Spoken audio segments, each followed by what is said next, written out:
더불어민주당은 이재명 대통령 공소 취소와 검찰개혁을 맞바꾸는 거래가 있었다는 의혹이 불거지며 계속 시끄럽습니다.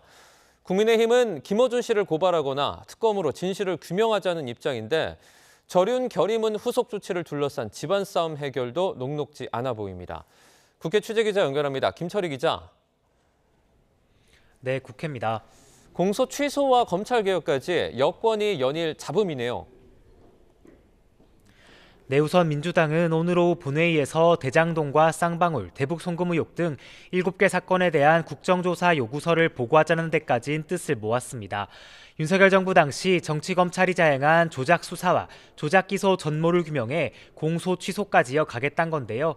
2차 종합특검에 발맞춰 당 종합대응특별위원회도 오늘 오후 출범식을 열고 첫 회의를 진행할 예정입니다. 표면적으로는 이 대통령 재판에 대한 공소 취소 시도가 본궤도에 올랐다는 평가지만 당내는 여전히 공소 취소 거래설로 시끌시끌합니다. 친명 의원들을 중심으론 삼류 소설만도 못한 명백한 허위다.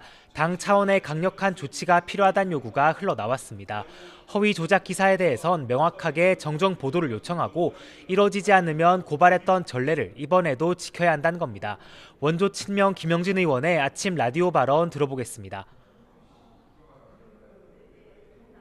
당이 대응하는 게 맞다라고 봐요. 이거는 민주 파초스급이 아니라 민주 경찰서에서 대응할 것이다 이렇게 보고 있습니다. 국회로 돌아온 중수청, 공소청 설치법도 여전한 뇌관입니다. 추미애, 김용민 의원 등 법사위 강경파가 연일 반발 이어가고 있는 건데 왜 분란을 외부로 드러내느냐, 다른 의도가 있다는 불만도 만만찮습니다. 우선 정청래 대표는 강경파 의원들을 만나 논의를 이어가겠다는 입장인데 정부 안의 대폭 수정 가능성은 적다는 전망입니다. 국민의힘은 공소 취소 거래설을 고리로 김어준 씨에게 책임을 묻고 특검까지 수용하라고 압박 수위를 높였습니다. 네, 그런데 이 국민의힘 내부 갈등도 완전히 해소된 건 아닌 거죠?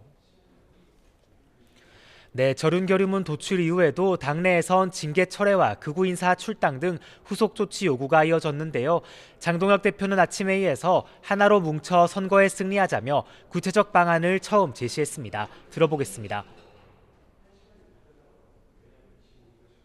지방선거가 끝날 때까지 추가적인 징계 논의를 하지 말아 주실 것을 윤리위에 요청드리겠습니다. 이제 관심은 어제 지도부에게 실천을 요구한 오세훈 서울시장이 공천을 신청할지에 쏠립니다. 당 공관위는 오늘까지 추가 신청의 문을 열어뒀는데 오 시장이 불응할 가능성도 배제할 순 없습니다. 실제 오 시장 측은 혁신 선대위 구성과 지도부 주변 인사 청산을 콕 집어 언급하며 접수가 불투명하다고 밝히기도 했습니다. 오 시장이 연일 새로운 요구사항을 내놓자 당권파도 불편한 기색이 역력합니다. 조광한 최고위원은 오늘 아침 라디오에서 오 시장 요구가 지엽적이라고 평가절하했는데 만약 공천을 신청하지 않는다면 추가 연장은 불필요하다고 딱 잘라 말했습니다. 그러면서 이미 플랜 B를 준비했다고 주장했는데요. 공관위 내부에선 오 시장을 전략 공천하는 방안까지 언급됩니다. 공천 신청이 없어도 당이 일방적으로 공천을 발표해버리겠다는 취지인데 다만 오 시장 측과 계속 조율해보겠다는 입장입니다. 대미투자 특별법 처리를 두곤 여야가 모처럼 협치를 이뤘네요. 네, 하루 전 여야 합의로 국회 법사위 문턱을 넘은 대미투자 특별법은 오늘 본회의에서 최종 처리될 전망입니다. 반도체, 조선 등 분야에서 3,500억 달러 규모의 대미투자 이행을 위해 투자공사를 설립하는 내용이 핵심입니다. 또 리스크관리위를 설치해 운영하는 내용도 법안에 담겼습니다.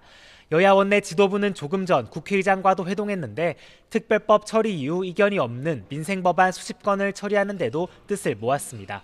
지금까지 국회에서 전해드렸습니다.